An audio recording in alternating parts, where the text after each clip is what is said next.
Pai, nós te adoramos nessa noite, nesse final de tarde, Senhor. Nos reunimos para adorar o teu nome, para levantar o altar de adoração a ti, Senhor, para nos alimentar da tua palavra, para nos alimentar no nosso espírito, Senhor. Já temos te adorado, já temos exaltado o teu nome, e agora, Pai, nós queremos ouvir da tua palavra, Pai, em nome de Jesus. Amém. Amém, queridos. Como a gente tem que terminar antes das 8 horas, né? E agora já é 7, né? Então nós temos que ter 1 hora no máximo. Eu tenho 45 minutos para pregar. Eu vou fazer o possível para terminar antes. Nós vamos abrir a palavra em Romanos capítulo 7, 7:18. E nessa tardinha eu quero tentar responder uma pergunta que muitas pessoas fazem. Será que eu sou salvo? E essa pergunta ela surge porque a pessoa ela diz assim: mas eu pequei, será que eu sou salvo? Eu pequei, eu falhei.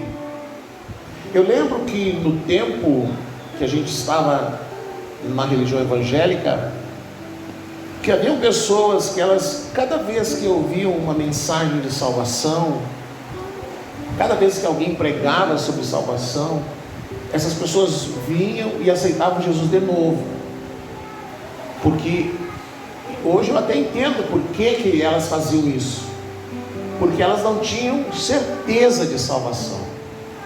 E essa certeza de salvação, ela vinha exatamente por esse fato: não, mas eu pequei, então se eu pequei eu não sou salvo. Então nós vamos tentar responder essa pergunta hoje. Não sei se essa é a sua preocupação também. A gente tem estudado tanto sobre o tribunal de Cristo, sobre como Cristo vai julgar a igreja, que às vezes a gente pode ficar com medo, né? Meu Deus, será que eu vou ser aquele que vai ser acorrentado?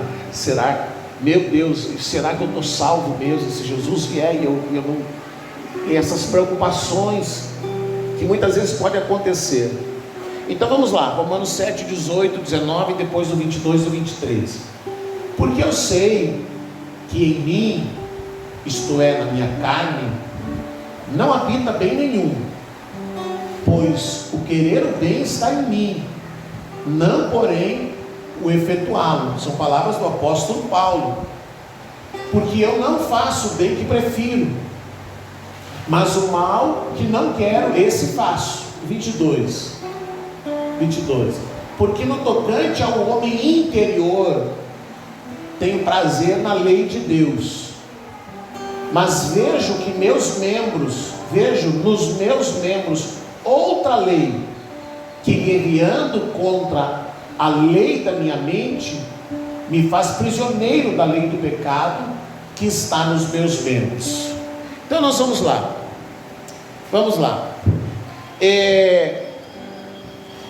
Nós enfrentamos três inimigos: o pecado, a lei e a carne.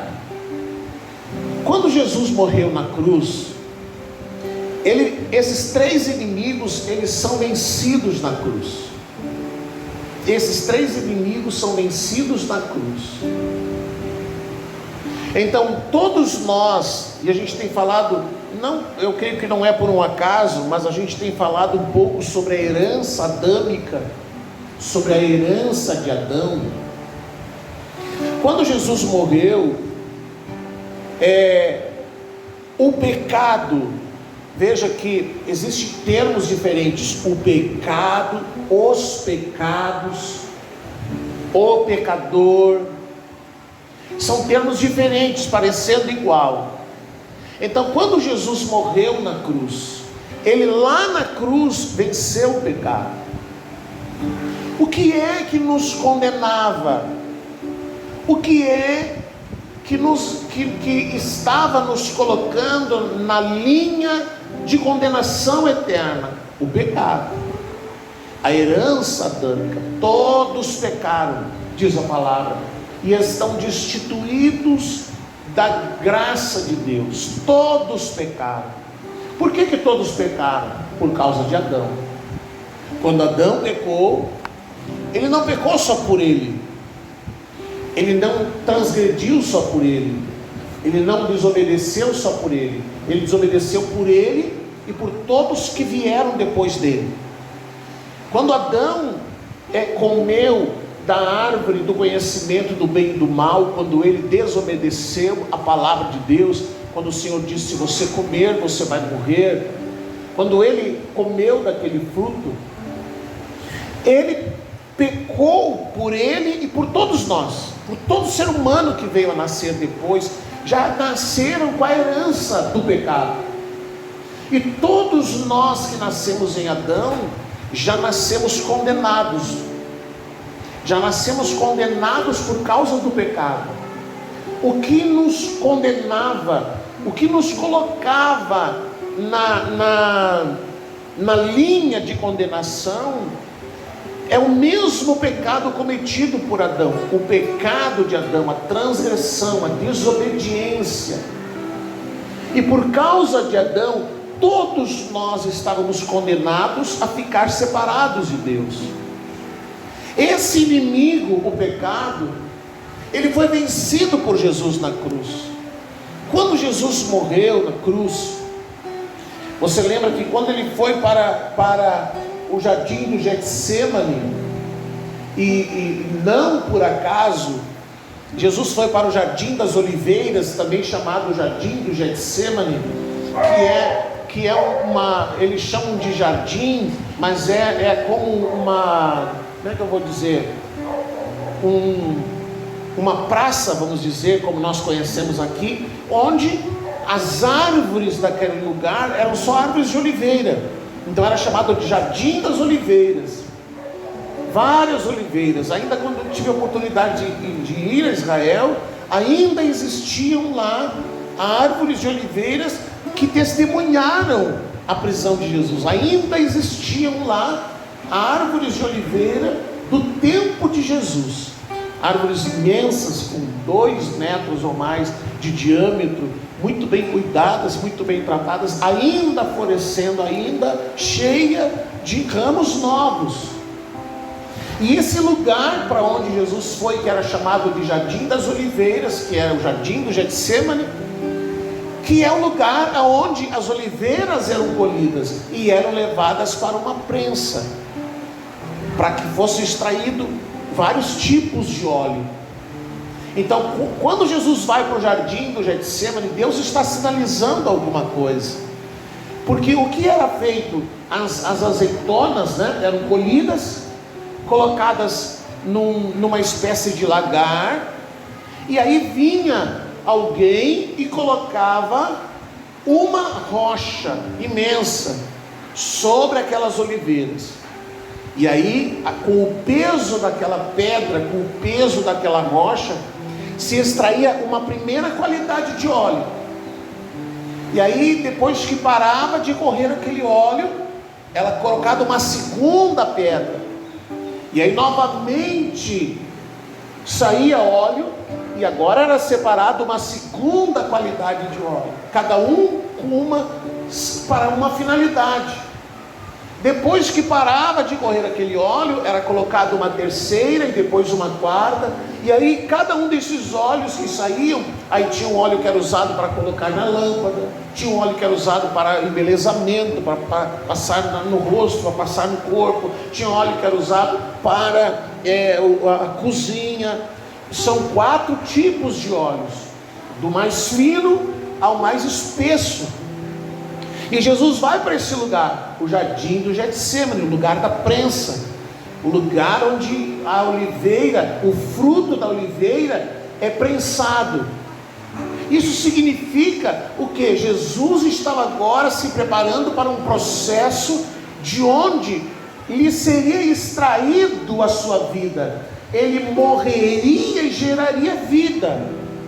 Quando ele está no jardim do Getsêmani, ele já está num processo de morte. Ele diz para os discípulos: a minha alma está angustiada até a morte. Jesus já estava sentindo na noite de quinta-feira, ele foi crucificado na tarde de sexta-feira, ele jantou com os discípulos por volta das 18 horas, naquela noite, quase à meia-noite, ele foi preso. Antes disso, ele estava orando com os discípulos, e ele já estava sentindo a agonia da morte. O que ele já estava sentindo sobre si? O peso daquilo que ele ia levar na cruz. O que ele levou na cruz? Isaías fala disso. Ele levou os nossos pecados, ele levou todo o nosso pecado, toda a nossa iniquidade, tudo que nos condenava. O apóstolo Paulo diz assim: o castigo que nos traz a paz estava sobre ele.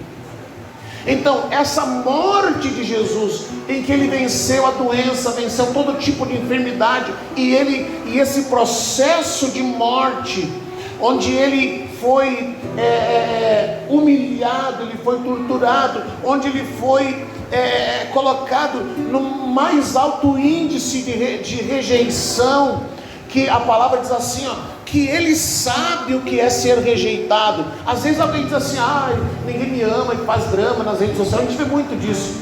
Ninguém entende o meu sofrimento, porque eu sou rejeitado. Mas a palavra diz assim, Jesus foi o mais rejeitado de todos, e ele sabe o que é sofrer. Ele sabe o que é quando alguém diz: eu estou sofrendo. E olha que o nível do nosso sofrimento, ou o que a gente chama de sofrimento, não chega nem nos pés do sofrimento que Jesus viveu. O sofrimento que foi infligido sobre ele, ter sido torturado pelos soldados romanos. Quem assistiu o filme A Paixão de Cristo, é um filme que retrata com maior realidade o sofrimento de Jesus, até a sua morte, até o momento em que ele diz lá, o tetelestai, está consumado.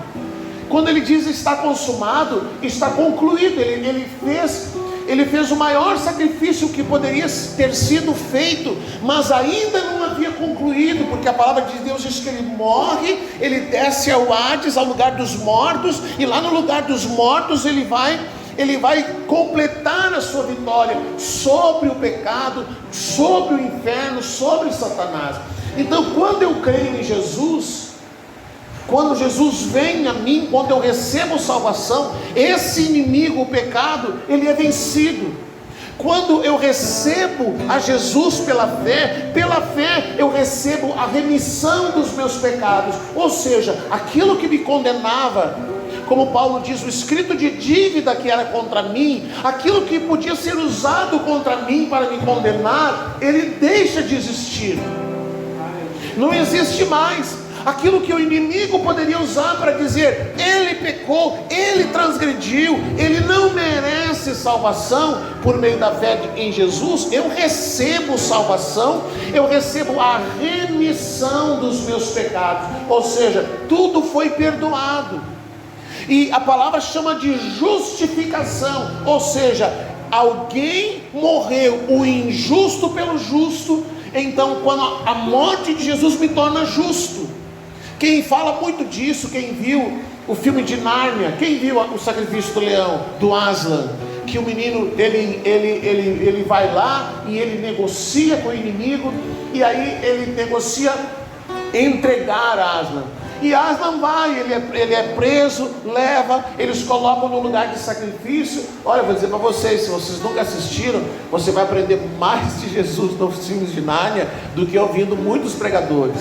Então Aslan é colocado sobre a pedra, e aí o menino sente o remorso do que ele fez, e aí ele chora, e o Aslan diz para ele: não tem problema, fica tranquilo. E aí ele é sacrificado, ele morre no lugar do menino. Ele morre para que o menino não morra. Aí no terceiro dia acontece um raio e Aslan ressuscita.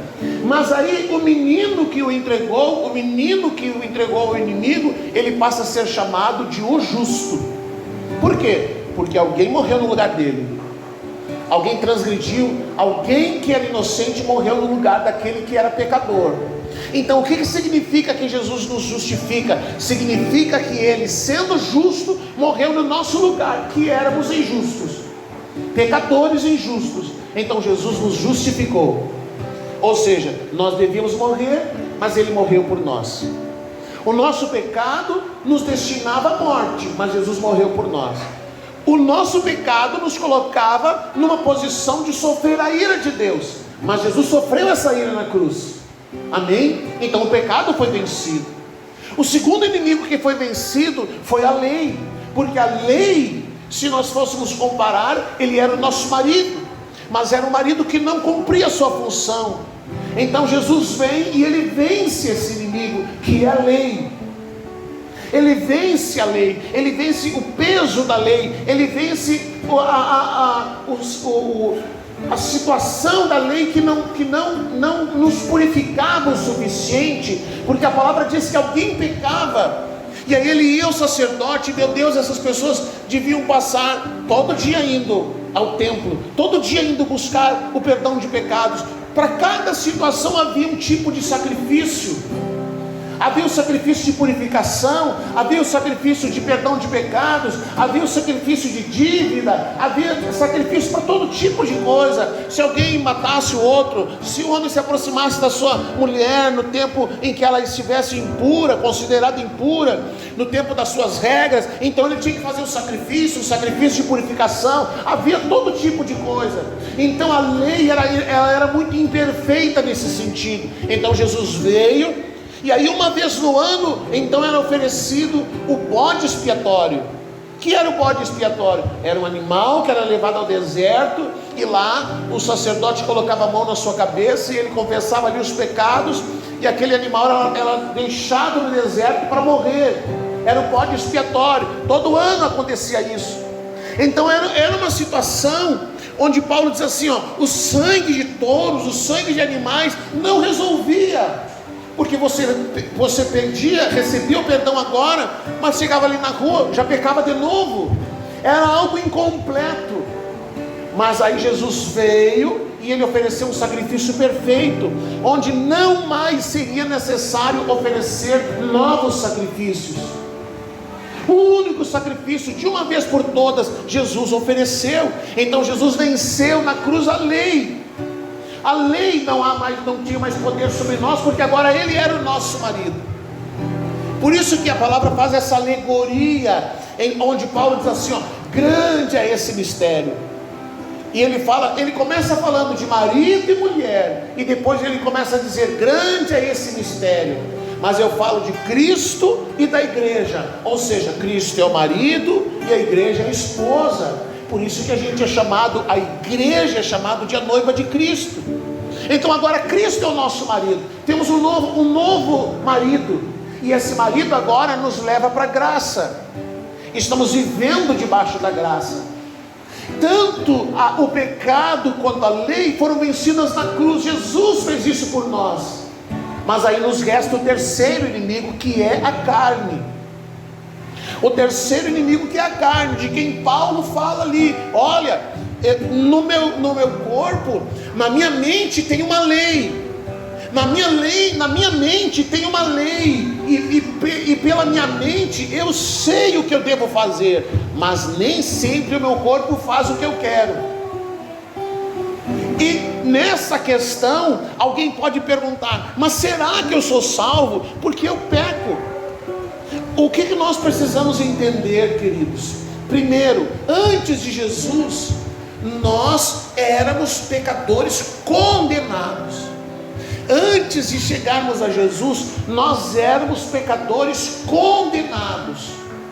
Se não nos chegássemos a Cristo, nós morreríamos e viveríamos eternamente sem Deus, longe de Deus. Morreríamos condenados ao lago de fogo, ao inferno, sei lá o que você quiser chamar. Mas aí Cristo nos salvou. Então nós agora nos tornamos pecadores justificados. Nós fomos tornados justos.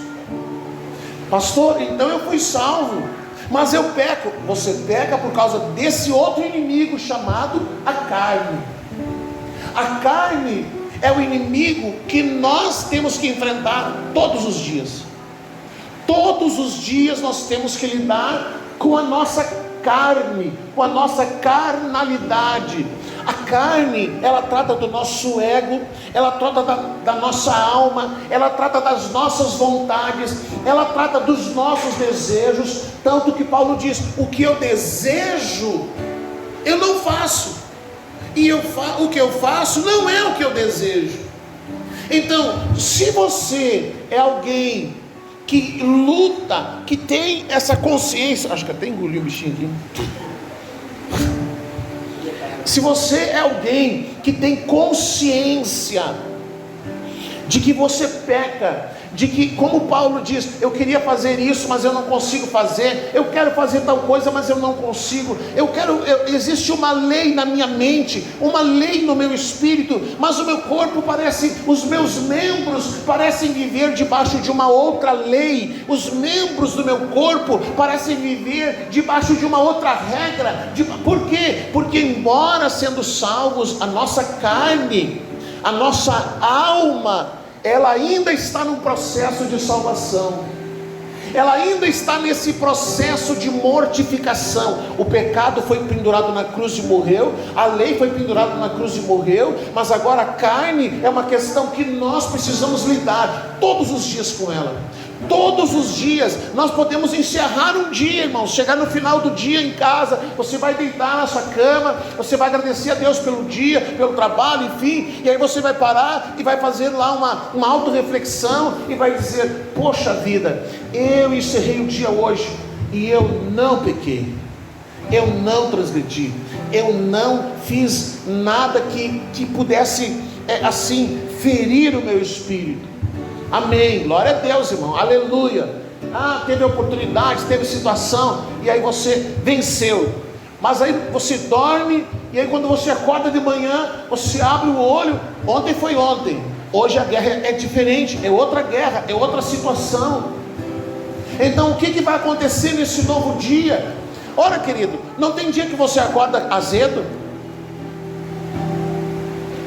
Não, não, pastor. Tem sim, tem dia que você acorda azedo, irmão, sei lá, dormiu com o pé de fora, sei lá o que aconteceu, não descansou o suficiente, amanhece azedo, amanhece coiceando todo mundo, é esposo, é o marido, amanhece, não pode nem olhar.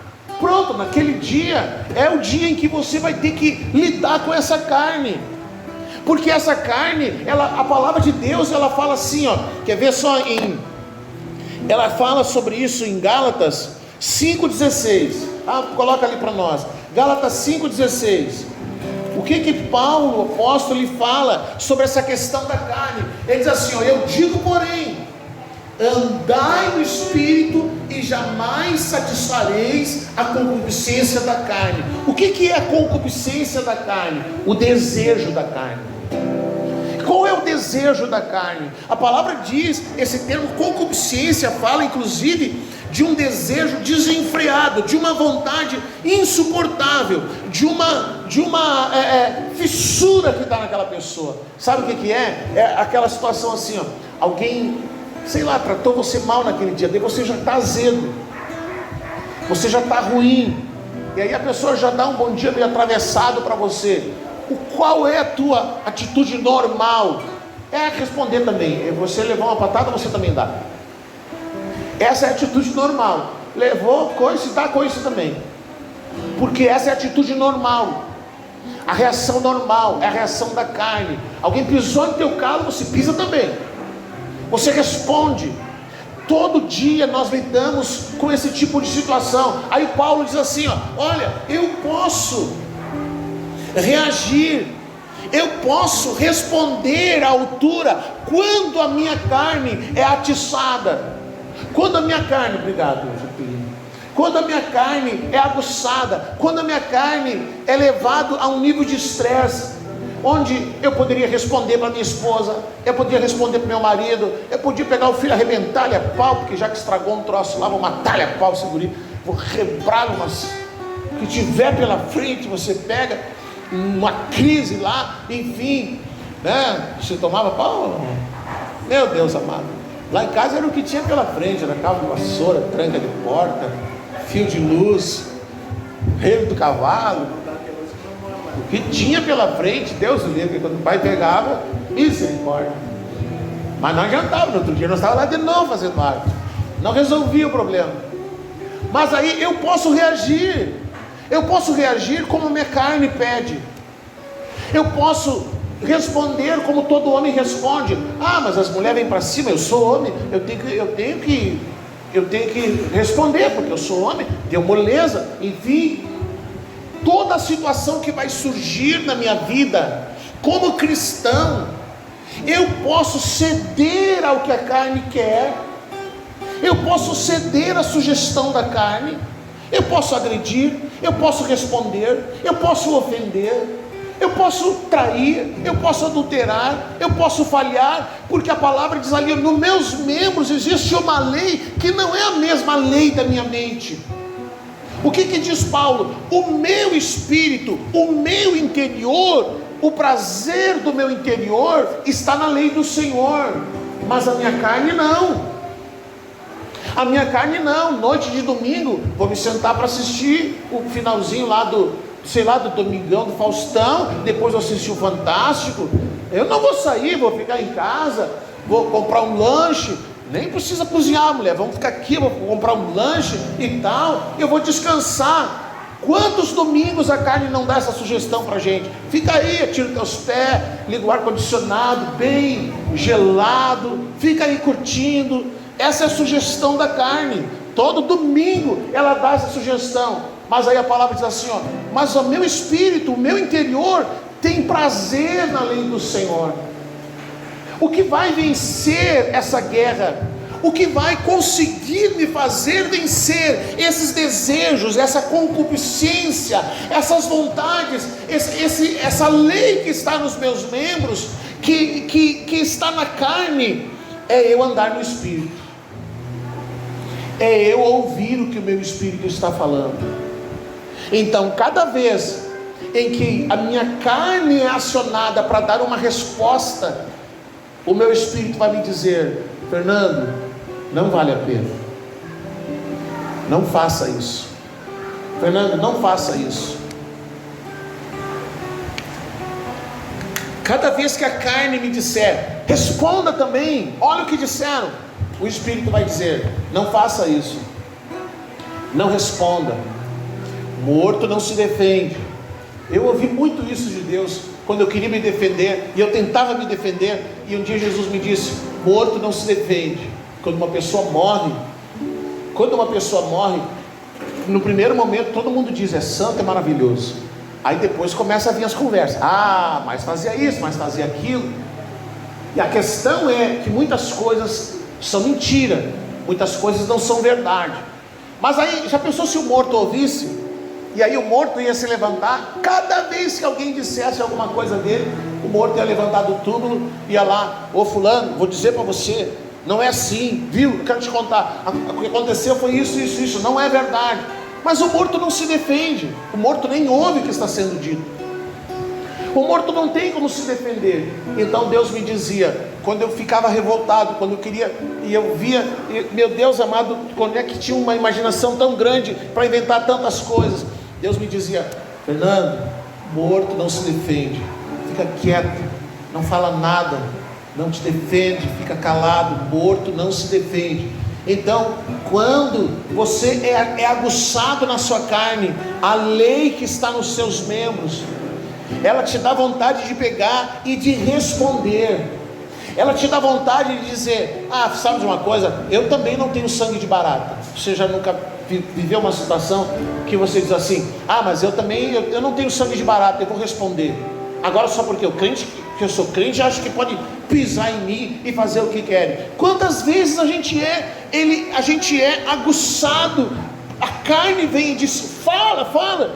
Quantas vezes a nossa carne nos sugere uma resposta, que a gente se irrite, que a gente perca a paciência, que quando passou por uma mulher, a carne diz, olha de novo, a sugestão vem, passou por um homem, olha de novo. O problema não está em ser tentado, o problema está em dar vazão à tentação.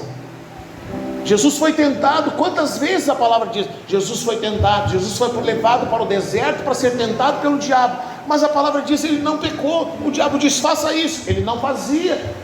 Você está com fome? Transforma essas pedras em pães. Você quer tal coisa? Faça. Você tira lá de cima, faça tal coisa. Então nós podemos ser tentados.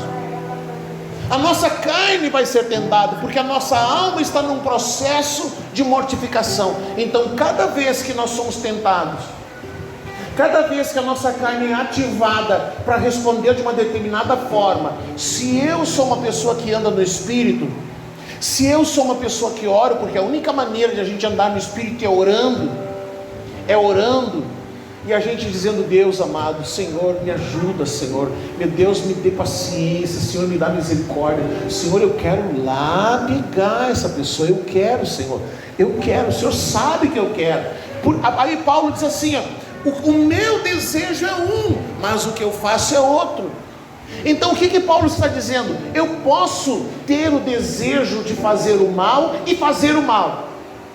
Eu posso ter o desejo de fazer o mal e corresponder fazendo o mal.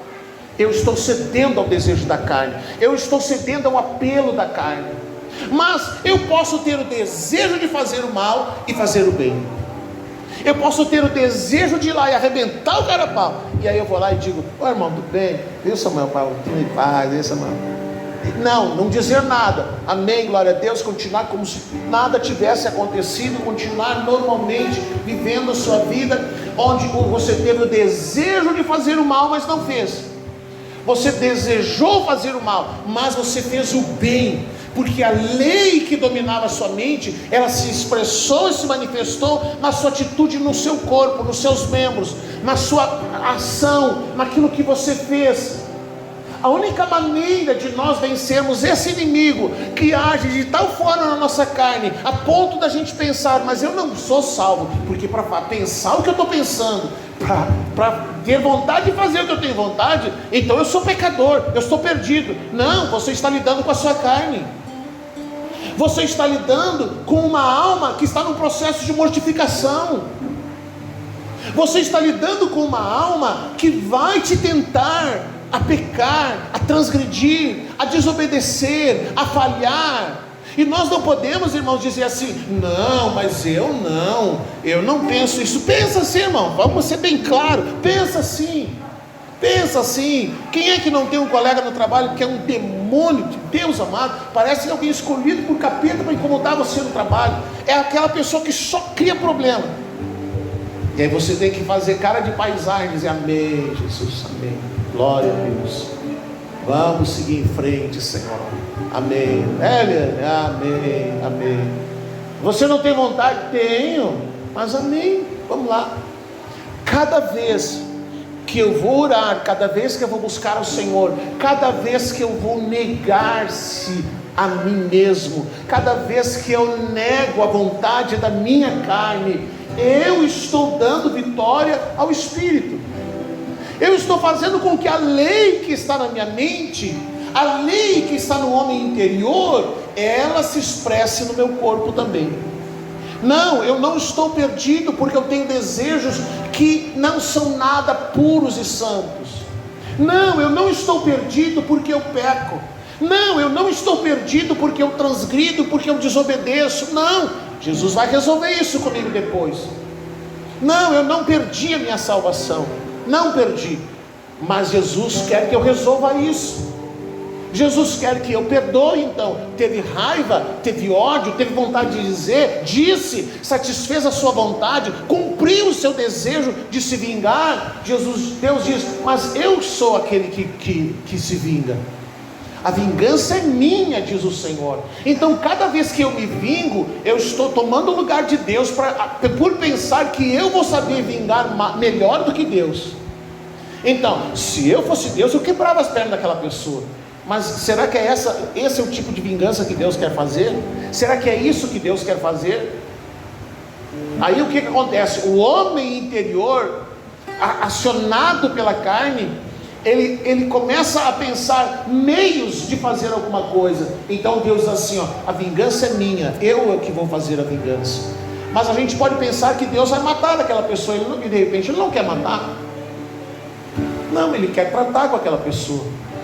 Por que aquela pessoa fez isso para você? Será que a coitada não estava também influenciada pelo inimigo? Deus vai tratar com ela, Deus vai abrir os seus olhos. Como Deus vai fazer não importa.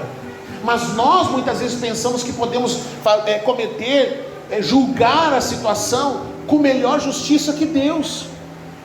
Então cada vez que eu oro, cada vez que eu sou tentado, eu preciso orar e eu preciso dizer: Senhor, me ajuda. Senhor, me ajuda. Feiou o tempo, vai lá no banheiro. Senhor, me ajuda. Se essa mulher me disser mais alguma coisa, Senhor, é hoje que eu perco a paciência. Então você vai lá, vai orar, vai dizer: Senhor, me ajuda. Ora no seu bom português, de repente ora em línguas, ora no Espírito do Senhor. Agora intercede por mim, Senhor, me ajuda, porque eu não quero, Senhor, fazer isso. Eu não quero, meu Deus, tomar essa atitude. Eu não quero agir assim, Senhor. Essa lei que está nos meus membros, esse domínio que está nos meus membros, eu vou levar isso para a cruz. Eu vou levar para a cruz. A palavra diz: levar para a cruz os nossos pensamentos, levar para a cruz os nossos desejos, levar para a cruz a nossa vontade. Senhor, eu queria fazer tal coisa, mas eu vou entregar nas tuas mãos, eu vou deixar nas tuas mãos, eu vou pedir que o Senhor faça como o Senhor quiser. Senhor, a melhor oração: faça a tua vontade, Senhor, faça a tua vontade. E aí de repente Deus vem. Talvez aquela pessoa vai continuar te perturbando, mas agora a lei do Espírito está governando os teus membros. Então agora aquilo não te incomoda, agora aquilo não te estressa. Agora aquilo, irmãos, eu vou dizer para vocês, eu fui uma vez numa reunião de pastores, e eu ouvi, mas eu ouvi muito desaforo naquela reunião. Meu Deus, eu ouvi tanta coisa, que se eu tinha chegado de Israel, eu estava nas nuvens, assim, eu passava mais tempo fora do ar do que na terra, e eu fui para essa reunião, e eu cheguei naquela reunião, meu Deus, eu ouvi coisas assim que eu nunca imaginei que eu ouviria numa reunião de pastores, de um pastor, para mim e para a pastora. No meio daquela reunião, ele bateu na mesa assim e disse para a pastora: senhora, some daqui e nunca mais aparece na minha frente enquanto eu não lhe chamar. E aí alguém me pergunta: mas o que o senhor fez? O senhor não levantou? O senhor luta Muay Thai, por que o senhor não foi lá e arrebentou ele a pau? 2, 3 golpes de Muay Thai, o senhor arrebentava ele. Mas irmãos, eu estava tão chapado, eu estava tão cheio do Espírito, que eu só dava risada. Aquilo não me ofendia, aquilo não provocava em mim uma reação de carne, porque a reação de carne é violenta. Eu podia ir lá, como eu disse, dava 3, 4 golpes lá de Muay Thai. O Muay Thai, a filosofia é destruição, é destruir. Essa é a filosofia do Muay Thai. Quando eu fui aprender Muay Thai, me disseram: o senhor está louco? O senhor quer matar alguém? O que o senhor quer uma coisa dessa? Não, eu quero aprender para mim ter condicionamento físico. Mas a filosofia é essa: a pessoa bate com a mão, com o cotovelo, com o joelho, bate com a canela, com os pés. O cara bate até com o pensamento, assim. Aprende a bater de tudo quanto é jeito. E eu podia agir assim, eu podia ter essa atitude se eu estivesse na carne, mas eu estava tão tranquilo, tão cheio de Espírito, que aquilo não me ofendeu, aquilo não provocou em mim ira, aquilo não provocou em mim raiva, aquilo não provocou em mim uma resposta da carne. Então eu dava risada. Eita, fiz bobagem aqui. Eu dava risada, eu ficava rindo. Então eu quero dizer para você assim, ó, você vai ter situações em que, se você não estiver cheio do Espírito, você vai ter uma resposta da carne. Se você não estiver cheio do Espírito, e aquela mulher vai vir para cima de você, e a tua resposta, que seria a resposta de José: eu fui chamado para administrar os bens do patrão, mas a senhora não está nos bens que eu tenho que administrar, não. Senhora não, a senhora é com seu marido, comigo não. A tua resposta, quando você não está no Espírito, vai ser diferente, entendeu? A tua resposta vai ser diferente. Então o que Paulo diz? Se você andar no Espírito, você nunca vai satisfazer os desejos da carne. a carne vai passar fome. A carne, mas isso, irmãos, é todo dia. Essa é que é a questão. É todo dia. Um dia vai ser de grande vitória, mas outro dia talvez não seja. No outro dia talvez a gente tenha que chegar diante do Senhor e dizer: meu Deus, o Senhor me perdoa, Senhor. Eu realmente, aquela pessoa me pegou de mau jeito. E eu respondi: Senhor, eu fui estúpido, eu fui grosso. Eu respondi de uma forma desrespeitosa. E a palavra, ela diz assim, que o Espírito Santo, para agir com o Espírito Santo, a gente tem que ser prudente. Que a gente tem que ser prudente. O símbolo do Espírito Santo é uma pomba. Então uma pomba, ela pode vir na sua mão, se você dar a ela alimento. Mas se você fizer um movimento brusco, se você fizer um movimento rápido, que assuste, ela vai embora. Então o Espírito Santo, ele está em nós. Ele não vai chegar, ele não vai vir, ele está em nós. Você acorda de manhã, ele está ali, ele está dentro de você. Você vai orar, vai sair, vai enfrentar o seu dia. E quando chegar um momento em que você for aguçado na sua carne, e isso pode acontecer dentro da sua casa, antes de você sair. Acordou de manhã, foi dar uma volta na cama, deu uma trupicada lá, bateu com o dedo no pé da cama, já destroncou o dedo de manhã cedo, no primeiro horário da manhã, nos primeiros minutos, você já está excomungando, já está sendo aguçado para ter uma resposta da carne. Mas aí você tem que lembrar: não, o Espírito Santo está em mim.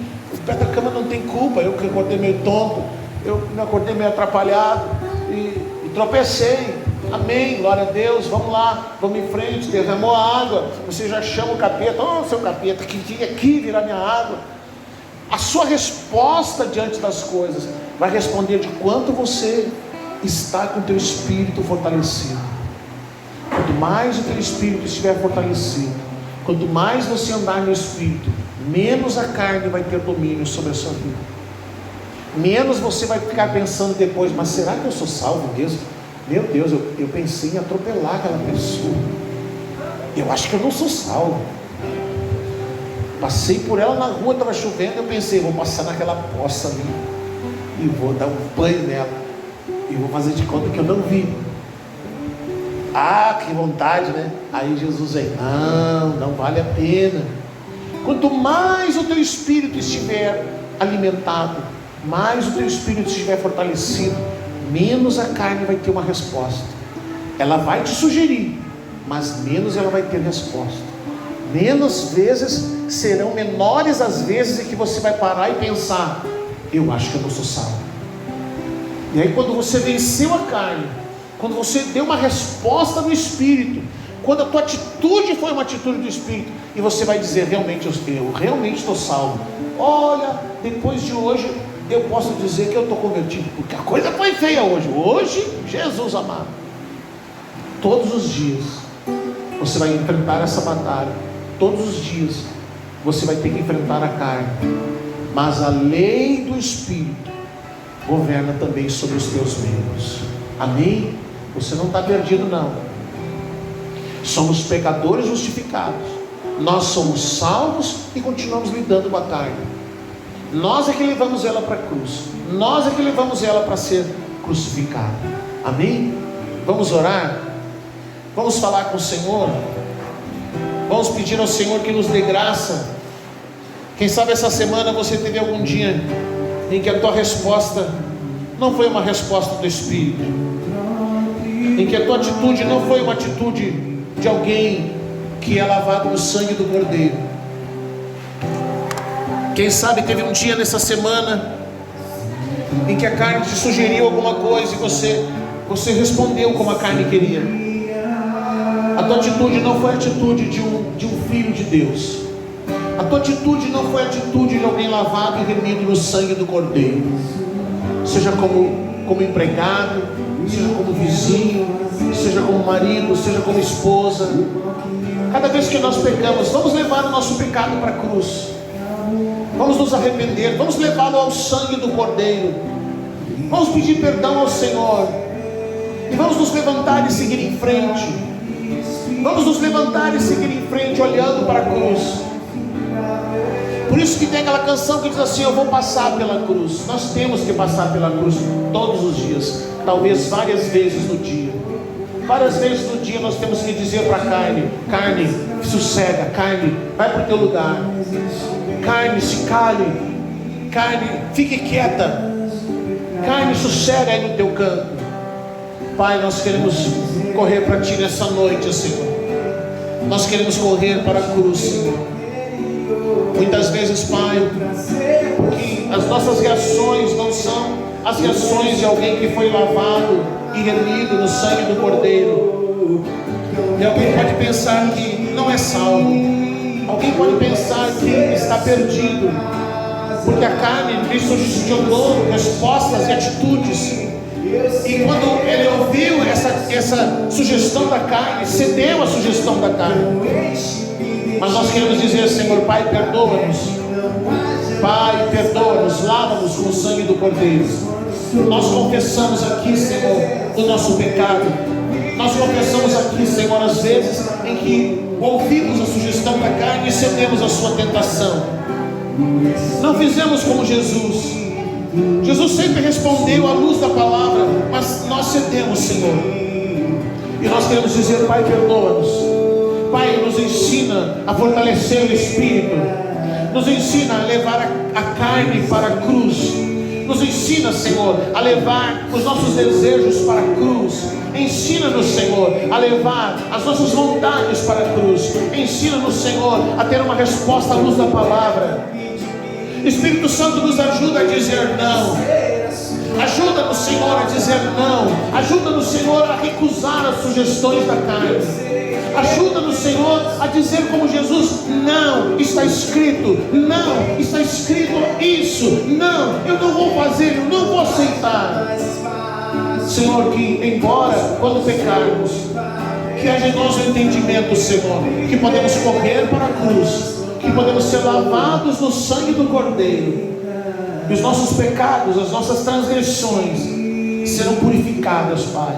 Seremos lavados no sangue do Cordeiro, porque Tu diz na Tua palavra: se confessarmos os nossos pecados, Ele é fiel e justo para nos perdoar os pecados e nos purificar de toda injustiça. Senhor, que a gente saiba recorrer a Ti quando pecarmos, mas que nós saibamos recorrer a Ti antes de pecar, que nós saibamos recorrer a Ti antes de ceder a carne, Pai. Em nome de Jesus, em nome de Jesus. Amém, Jesus. Amém, Senhor.